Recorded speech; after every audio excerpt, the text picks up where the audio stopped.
Maatii Odaa Akaadaamii akkam jirtu nagaa keessanii ani nagaa godha waaqayyoof haa galatu.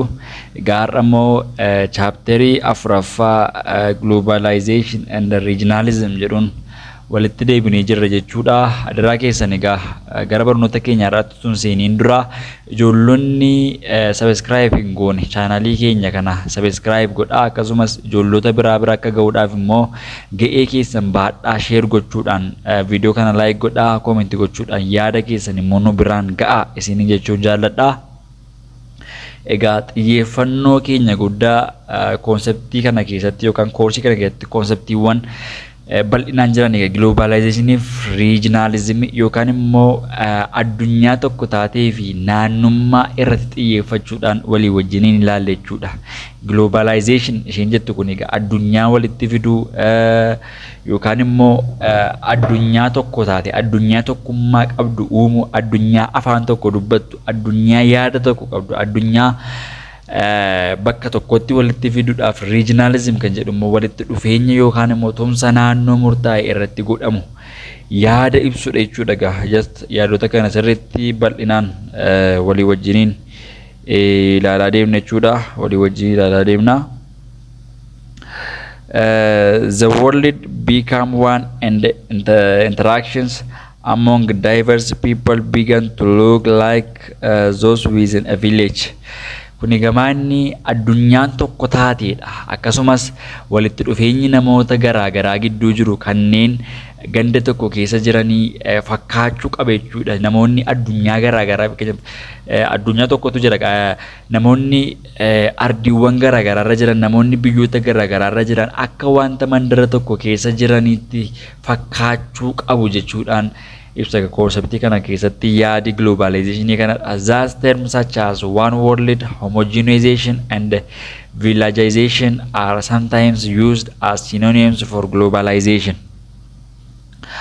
Kanaan dura jechamoonni akka addunyaa tokko taate yookaan immoo one world divi wal fakkaachisuu yookaan immoo gandeessuu kan jedhu yeroo tokko akka hiika wal fakkaatoo globalizationiitti tajaajilu jechuudha. Akka wanta hiika tokko qabanitti yeroo isaan itti tajaajilamaa turan ni ilaalla. Villagization isheen jettu kun gandeessuu, gandummaa jechuudha. In its contemporary form, globalization is driven by a variety of force. Bifa isa ammayyaatiin globalizationiin humnoota adda addaatiin oofama jechuudha. These are flow of financial resources or electronic money, the flow of goods and services, labor, technology, especially transport, communication and information technology.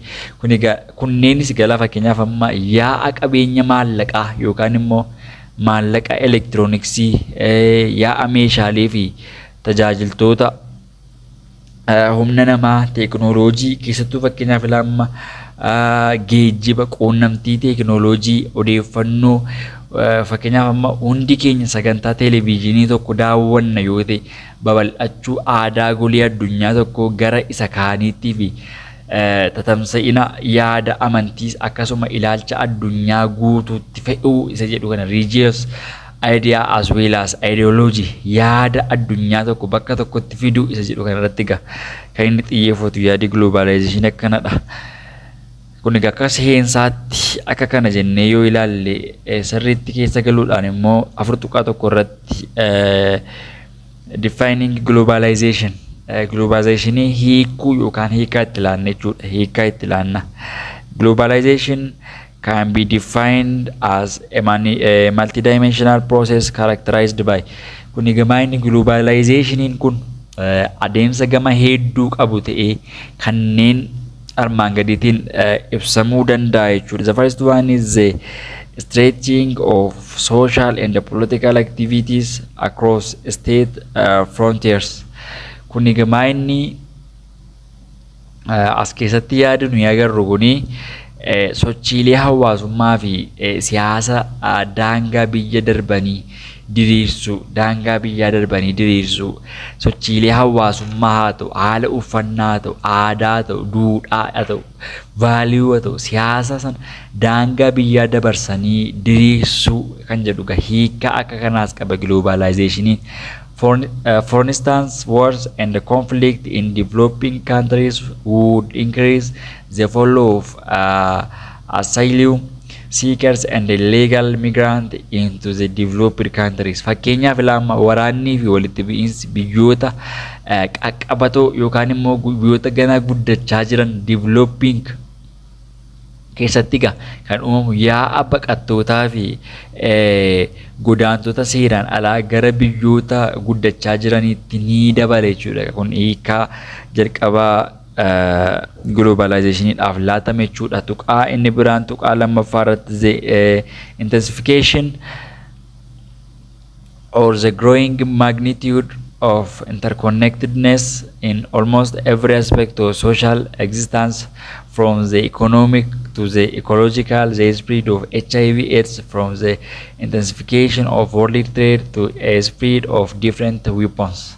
Kuni gamaan keessatti hiika inni lammaffaan globalization egaa hiika salphaa calluma jedhamee akkanatti jala murame akka gosa barnoota tokkotti kaa'amatu hin taane maltii daayirekshinii hiikaa garaagaraa akka itti laatame ilaalleerra. Hiikaan lammaffaan kun egaa cimuu yookaan immoo hamma walitti dhufeenya jireenya hawaasummaa kallattii maraa diinagdee irraa hanga naannoo yookaan immoo ecological kan jennu tata'imsa HIV/AIDS cimuu daldala addunyaa irraa hanga tatamsa'ina meeshaalee waraana adda addaatti hiika akkasii kan hammatudha jechuudha.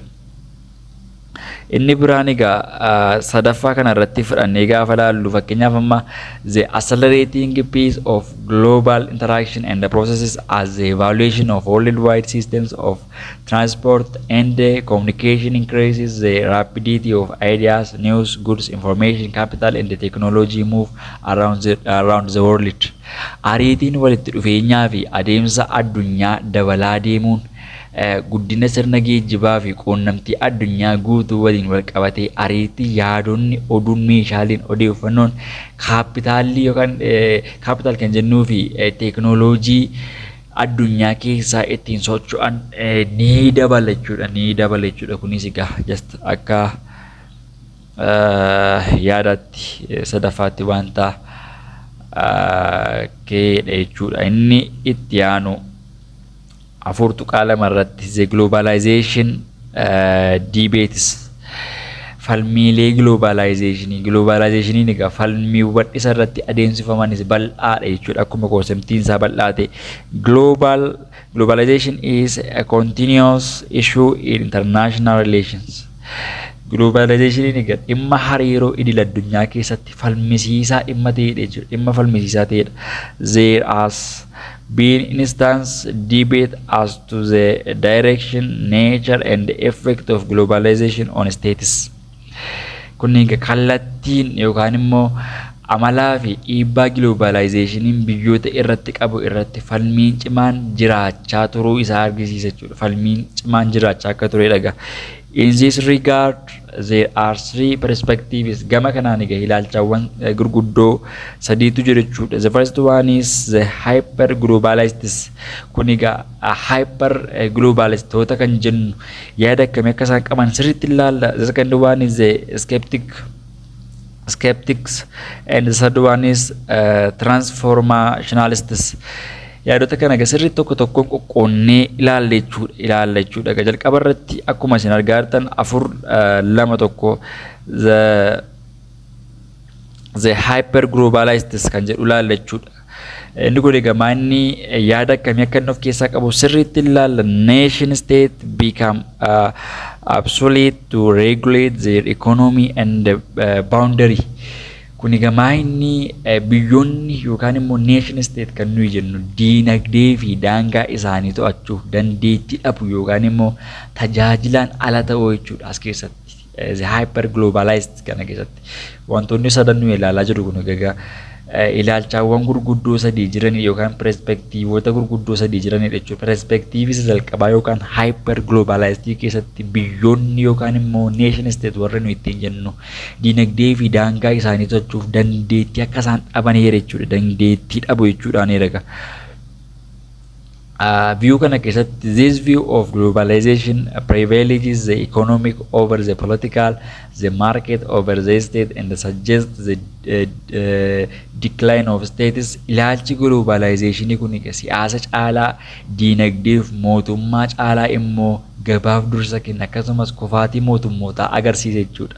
Isa kana sirriitti adda baasaati qabachuu danda'uutu isinirra jiraata jechuudha keessa kana maaliif ilaalchi hyper kun egaa maal agarsiisa yoo inni globalization kun siyaasa caalaa diinagdeedhaaf bakka qaba.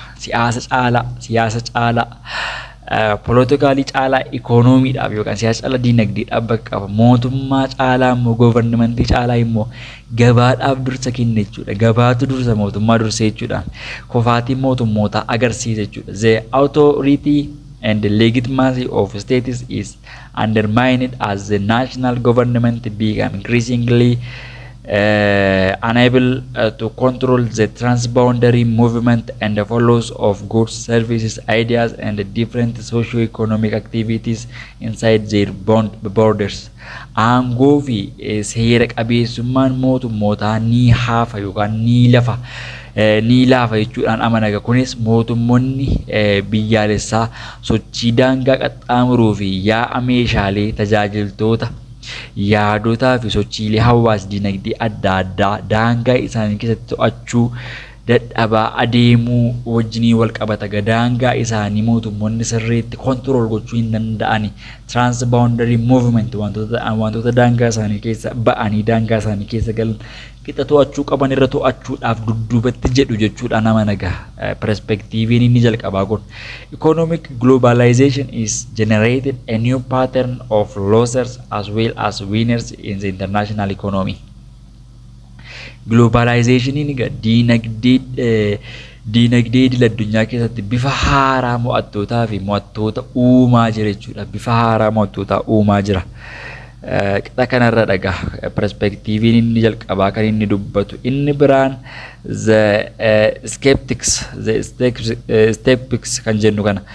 Kun immoo ilaalcha akkamii akka inni of keessaa qabu gaafa ilaallu fakkeenyaaf laama kun shakkitoota jechuudha. Warri kun immoo warra shakkanidha. Warra hin amanne warra ija shakkiitiin ilaalan jechuudha. Reject the view of super globalist as a maze, fluid and politically naive since it fundamentally underestimate the enormous power of national government to regulate international economic activities. Ilaalcha super globalistoota akka sheekoo yookaan immoo akka qoosaatti akka wanta qabatamaa hin taane akka sheekootti mees kan jennu kun egaa sheekoodha miti akka sanatti ilaala jechuudha. Dogoggoraa fi siyaasaan wallaalummaa qabu jedhaniitu yaada isaanii kana toffatu jechuudha. Warra super globalistoonni yookaan immoo warri hyper yaada isaan kaasan sana egaa warri kun shakkitoonni yookaan immoo skeptics warri nuyi jennu kun warri kun ilaalcha wallaalummaa qabu siyaasa hin beekani warra jedhaniitu shakkiirraa qabu. Sababni isaas egaa ilaalchi sun humna guddaa mootummoonni biyyoolessaa sochiilee diinagdee addunyaa to'achuuf qaban baay'ee xiqqeessee waan ilaaluuf dhugumatti dandeettii mootummoonni diinagdee idil addunyaa to'achuuf qaban baay'ee isaa haaleetu isaan irratti ka'uudhaaf jecha qeeqa qofaa irratti xiyyeeffata waan ta'eedhaaf warri skeptikoonni kun immoo shakkiirraa qabu. Isin beekumsa siyaasaa hin qabdani ofumaa qeequu bira kan darbe homaa tokko bu'aa hin buuftani jechuudhaan shakkitoota jechuudha. Warri kun yaada warra hyper globalistoota warra shakkanidha. State are central actors and agents of globalization playing central role in shaping and regulating the economic activities including the transboundary flow of ideas, goods and peoples. Mootummoonni taatotaa fi bakka bu'oota globalizationii ijoodha jechuudha. Lamootun warri shakkitoonni kun mootummaatti kooluu galu mootummaa jala eegeeraas jechuudha. Mootummoota kanaaf falmu jechuudha. Mootummoonni taatotaa fi bakka bu'oota globalizationii ijoodha. Addunyaa tokko taate uumuu keessatti ga'ee olaanaa taphatu mootummoonni jechuudha naman jechuudha. Sochiilee diinagdee keessatti haa ta'u dabalataan yaa'insa yaadaa yookaan immoo ideoloojii irratti haa ta'u meeshaalee fi namoota kaan daangaa qaxxaamuran bocuu fi to'achuu keessatti ga'ee guddaa taphatu mootummoonni jechuudhaan warra yaada super globalistoota falmuu danda'u jechuudha isaan kun. Undermine the view that the world is interconnected and moving into a village whereby there exists a free flow of goods and services, investment and circulation of money from one concern of the world into another. Ilaalcha addunyaan walitti dhufeenya qabdii fi gara ganda tokkotti deemaa jirti bakka yaa'ii bilisaa meeshaalee fi tajaajiltoota investimentii fi naanna'uun maallaqaa golee addunyaa tokko gara isa kaanitti itti jiru jedhu xiqqeessanii ilaalu jechuudha. Xiqqeessanii ilaalu yookaan immoo concern of the world to another kan jedhu kana xiqqeessanii ilaalu jechuudha isaan kun.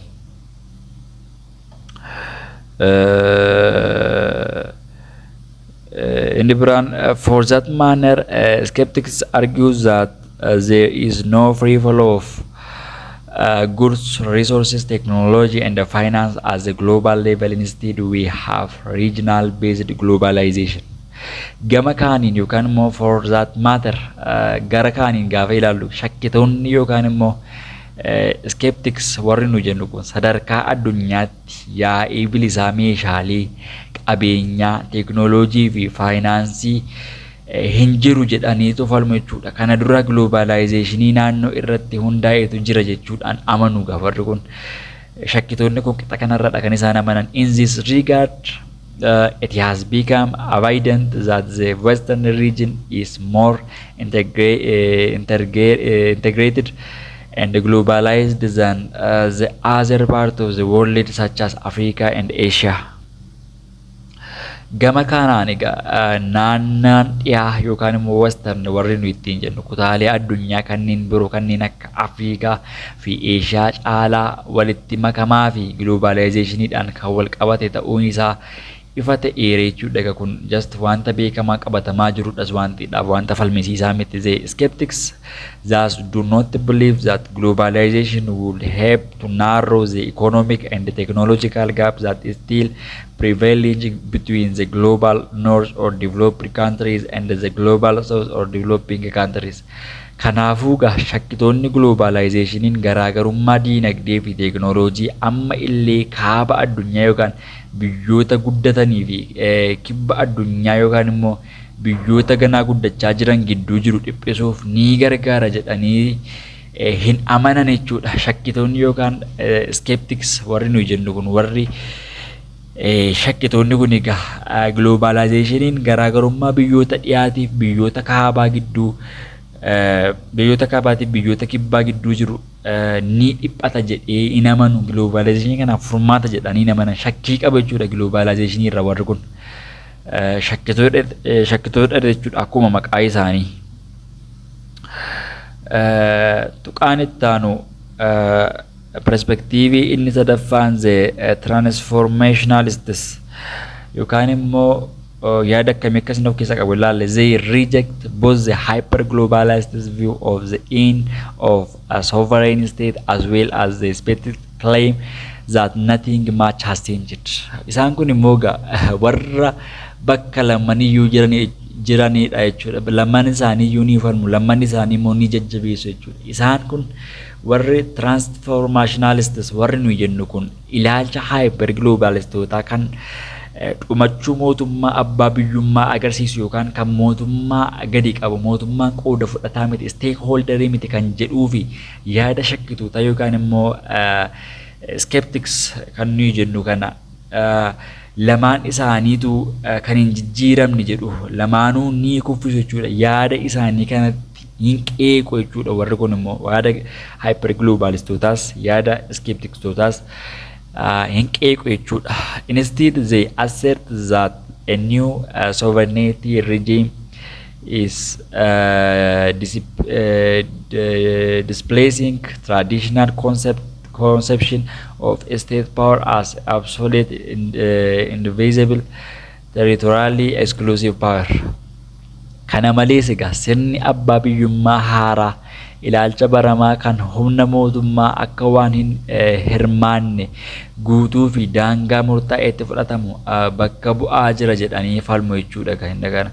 Falmitoota jechuudha yaada hyper-globalistootaa kuffisuudhaan mootummaan dinagdee addunyaa keessatti ga'ee fudhataa akka inni ta'e falmu jechuudha. Under globalization there are non-state actors such as MNCs, transnational social movement, international regulatory agencies. As keessatti maal ilaallaa globalizationii keessatti taatonni mootummaa hin taane kanneen akka dhaabbilee daldalaa gurguddoo ta'an sochiilee hawaasummaa daangaa darbanii fi dhaabbilee to'annoo idil addunyaa ni jiru jechuudhaan amanu. Isaan kun perspektiiviin kun egaa yaada perspektiivonni warri lamaanii dhiyeessan sana qeequudhaan yaada furmaataa jedhan tokko kaa'u jechuudha. In this sense, world order can no longer be conceived as purely state-centric or even primarily state-managed, as authority has become increasingly diffused among its public and private agencies at the local, national, regional, and at global levels. Gama kanaan egaa sirni addunyaa kana keessatti aangoo dhaabbilee mootummaa fi dhuunfaa gidduutti sadarkaa naannoo biyyoolessaa naannummaa fi idil addunyaatti babal'achaa waan dhufeef kanaan booda akka waan mootummaa qofa irratti xiyyeeffatu yookaan mootummaan qofa bulchuutti xiyyeeffatamuu hin danda'u jechuudha. Inni kun mootummaan ga'ee fudhattoota dhagaafaa dhummoo perspektiivii inni kun mootummaa qofatu immoo wanta hunda irratti stakeholder yookaan ga'ee fudhataa ta'aa jechuun immoo miti jechuudha. Yaada warra shakkitootaas immoo xiqqoo ishee keessaa mormeetu bakka gargaaruu qabu irratti immoo bakka deeggaruu qabu irratti immoo deeggare jechuudha. This does not mean that the power of national government is necessarily diminished, but on the contrary, it is being redefined, reconstituted, and restructured in response to the growing complexity of process of governance in a more interconnected world. Kunis egaa humna mootummaa biyyaalessaa ni xiqqaata jedhuuf otoo hin taane fakkeenyaaf sababa kana dhiyeeffatee jechuudha. Humni mootummaa biyyaalessaa ni xiqqaata isa jedhuuf otoo hin taane yaadi isaa akkamidha? Faallaa isaatiin addunyaa walitti dhufeenya cimaa qabdu keessatti xaxamaa ta'uu fi adeemsa bulchiinsaatiif deebii kennuudhaan irra deddeebi'amee ibsamaa jijjiiramaa fi gurmaa'aa jiraachuu isaa argisiisa jechuudha. Inni kun akka xiqqoo ishee waliin jalaa irra kunnetti qixa kan irra qabadha. Tuqaa inni biraan globalization has therefore increasingly taken the appearance of transformation of the international system from a multipolar or bipolar system to imperial system under American hegemony. Kun egaa kan inni ibsu globalizationin kanaaf jechuudha. Kanaaf egaa akka furmaataatti jechuudha. Adeemsa keessa sirna idil addunyaa sirna polar yookaan immoo sirna hedduu jechuudha. Multipolar kan ta'e yookaan polar bipolar kan jennu kun immoo sirna polarii lama yookaan immoo maltiitu hin taane inni kun immoo sirna lamee jechuudha. Irraa gara sirna empayerummaa dhiibbaa Ameerikaa jala jirutti jijjiiramaa jiraachuu isaa agarsiisa jechuudha. Globalizationiin kun egaa adeemsa multipolarii bipolarii qofa otoo hin taane deemee dhimma Ameerikaatti kooluu galuuti, dhimma gaaddisa Ameerikaatti baqachuutti jechuudhaan ibsa jechuudha. Within this system, decisions and outcomes are largely the result of American unilateralism. Kun egaa inni sirna kana keessatti murteewwanii fi bu'aawwan harka caalu bu'aa murtee dhuunfaa Ameerikaati jechuudha. Bu'aa dhuunfaa Ameerikaati. Ameerikaan funyaansi qabdi jechuudha. Wanta barbaaddu argachuudhaaf dudduubatti hin jettu. Qarshiin kootu fayyadamuu qaba, doolaaratu fayyadamuu qaba itti, afaan addunyaan ittiin walii galte, Ingiliffa ta'uu qaba itti. Just wantoota baay'ee wantoota diinagdee wajjin wal qabatan irratti, wantoota ispoortii wajjin wal qabatan irratti, wantoota kompiteeshinii addunyoota biroo wajjin jiru hundumaa keessatti mataa ta'uudhaaf mataa taatees jetti gara fuuldurattis jabaattee itti fufuudhaaf xiyyeeffannoo ishee qabdu olaanaadha jechuudha. Globalization egaa yaada kana jalatti nu kuffisa kan jedhu sodaa keessa jira jechuudha. A major consequence of this is the propagation of a universal paradigm for both economic and political development in the form of the so-called Washington Consensus, whose main features are market forces and liberal democracy without regard to the historical and the cultural specificities of individual countries. Bu'aan guddaan kanaas egaa guddina diinagdee fi siyaasaatiif moodela addunyaalawaa yookaan ta'e Washington Consensus kan jennu yookaan immoo yaada kana babal'isuudha jechuudha. Kunis egaa seenaa fi aadaa dhuunfaa biyyootaa utuu hin ilaalin humna gabaa fi dimokiraasii yookaan liberaal dimokiraasii irratti kan hundaa'edha jechuudha. Inni kun yaadi isaa yaada adda ta'e hin qabu. Yaada as keessa jiru baay'een isaa ifaadha. Daraa keessan egaa obboloonni maatii keenya hin taane bakka subscribe jettu cuqaasuudhaan maatii keenya ta'an dhaamsa keenyadha. Akkasumas warri like hin goone viidiyoo kana like godhaa, share gochuudhaan ijoollota keenya mooraa yuunivarsiitii garaagaraa keessatti argaman akka qaqqabuudhaaf ga'ee keessan baadhaa. In some globalization seems to be leading to the homogenization of the world, with the United States as the model and the standard by which all other countries are to be judged. Walumaa galatti jechuudha globalizationin addunyaa gara wal fakkeenyaatti yookaan immoo homogeneity kan jennutti geessaa jiraachuu kan argisiisu yoo ta'u, Ameerikaan akka moodelaa fi ulaagaa biyyoonni biroon ittiin madaalaman itti tajaajilaa jirti jechuudha. Biyyoonni biraan amma guddachaa jira yoo jedhan qarshiin koo hammam kan Ameerikaa wajjin walitti dhufeenya akkamii uumameera, hammam garaagarummaa hammamiitu jira. Biyyoonni kamiyyuu bakka kamitti moodela godhatanii kan isaan fudhatan Ameerikaadha jechuudha. Bara kana keessatti Ameerikaadha jechuudha. Globalizationii keessattis moodela ulaagaa biyyoonni biroon itti mataa isaanii madaalan tajaajilaa jirti jechuudha. Rool moodeliidha jechuudha. Ameerikaan karaa sirna dimokiraasii haa ta'u, karaa diinagdee haa ta'u, karaa garaagaraa, karaa waraanaa haa ta'u, karaa barnootaa haa ta'u, biyyoonni garaagaraa ishee keessatti of ilaaluuf of ilaallee biyyoota garaagaraati jechuudha Ameerikaan. In this case of Africa, its position in the international system has been considerably weakened by the fact that it has been losing the race for economic development in general and human development in particular to other regions.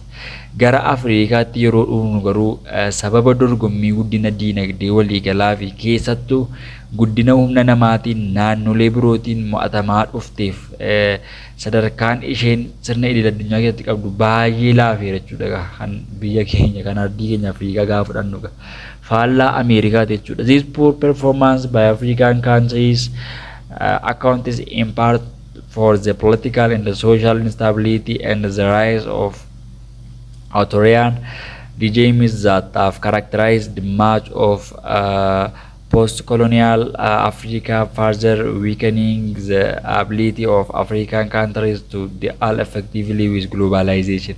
Raawwiin dadhaban biyyoota Afrikaa kun biyyoota keenyaa kun tasgabbii dhabuu siyaasaa fi hawaasummaa akkasumas babal'achuu sirna abbaa irree kan Afrikaa koloneeffannaa booda keessatti mul'achuu sababa ta'eera jechuudha. Kun immoo dandeettii biyyoonni Afrikaa globalizationii waliin milkaa'inaan itti wal qabatan caalaatti laaffiseera jechuudha. Kun egaa yeroo garaagaraatti biyyoonni dhiyaarra yeroo isaanitti Afrikaa qeeqan ni agarra jechuudha. Isin bilisummaa baanettanii ofii keessanii mataa keessan gaggeessurra utuu isin gaggeessina illee isinii wayya jedha jechuudha. Yeroo isaanitti biyyoota Afrikaa baay'eetti qoosan ni jiraata jechuudha. Dhugaa dubbachuuf biyyoota Afrikaa hunduma keessatti jechuun hin danda'ama kana. Amma kana biyyoonni baay'een isaanii biyyoota abbaa hirreetiin hoogganamanidha jecha dimokiraasii fakkaatu yookaan fakkeenya dimokiraasii wanta fakkaatu boca wayii of duraa qabaatan iyyuu malee keessoo isaaniitti biyya mirgi namaa keessatti sarbamu, biyya mirgi namaa keessatti hin eegamne taatee yeroo garaagaraatti komii addunyaan qabdu Afrikaa irratti bal'aa ta'aa dhufeera jechuudha. Yaadonni garaagaraa irratti ka'aa jiru jechuudha. Isa kanaaf biyyi waraana waliin keessa jiraattu biyyi tasgabbii hin qabne biyyi nageenya hin qabne kun globalizationii keessatti dhiibbaa uumuun akka isheetti ulfaatu dhagaa yaadas keessa jiru yaadi bal'aati yaada kanadha. Specific impacts of globalization on Africa can be identified. Dhiibbaawwan murtaa'oon globalization in Africa irratti qabu adda baafamuu ni danda'u jechuudha kun wanta ifaa waan ta'eedhaaf. In political sphere, the most important consequence is the erosion of sovereignty, especially on economic and financial matters, as a result of the imposition of models, strategy, and policies of development on Africa countries by International Monetary Fund, the World Bank, and the World Trade Organization. Ilaa kana sirriitti qabadha. Gama saayinsiitiin jechuudha. Gama siyaasaatiin political sphere siyaasadha miti gara siyaasaatiin egaa bu'aan hunda caalaa barbaachisaa ta'e abbaa biyyummaa dhabamaa deemuudha jechuudha. Abbaan biyyummaa dhabamaa deemuudha jechuudha. Keessattuu dhimmoota dinagdee fi faayinaansii irratti kunis dhiibbaa baankiin addunyaa International Monetary Fund kan jennuu fi dhaabbanni daldala addunyaa yookaan World Trade Organizationiin moodeloota tarsiimoowwanii fi imaammatoota guddina biyyoota Afrikaa irratti fe'aniin kan dhufeedha jechuudhaanis immoo just akka sababaatti wanti kaamus ni jiraata jechuudha. African governments are unable to determine and control events in their countries and thus their accountability and responsiveness to their people, given the fact that the context, institutions, and processes by which these decisions are taken are far from democratic. Mootummoonni Afrikaa dhimmoota biyya isaanii keessatti uumaman murteessuu fi to'achuu hin danda'an jechuudha. Kana jechuun egaa fakkeenyaaf amma kanaan wal qabatee itti gaafatamummaa fi deebii uummata isaaniif kennan ni laaffisa jechuudha. Kunis sababa haalli dhaabbilee fi adeemsi murteewwan kun itti murteeffaman dimokiraasii irraa baay'ee fagootti waan raawwatamanidhaaf egaa. Kanaafidha jechuudha just kun dhiibbaa globalizationiin Afrikaa irratti qabu kan eerudha jechuudha. Yeroon keenyas baay'ee deemeera waan ta'eedhaaf paartii lammaffaadhaan walitti kan deebinu ta'a. Paartii lammaffaadhaan garuu amma danda'ametti ariifannee chaapterii kanatti goolaba kan goonu ta'a jechuudha. Paartii 4, paartii 3, paartii 5 hojjeta. Chaapterii tokko irratti isiniif hojjetamee mor yeroo keessan bal'inaan isin jalaa fudhachuu ta'a jechuudha. Mor gaarii ta'utu jiru garuu bifa nuffisiisaa hin taaneen bifa irra deddeebii hin qabneen konseptii irratti xiyyeeffanneetu viidiyoo gabaabaa fayyadamnee amma nuuf danda'ame viidiyoo 2 olii fayyadamuu yaallu. Viidiyoo 2 baay'ee gahaadha waan ta'eedhaaf just bifa kanaan deemuudhaaf amma danda'ame ni ariifannaa. Hanga walitti deebinutti egaa nagaan Waaqayyoo isin waliin haa ta'u.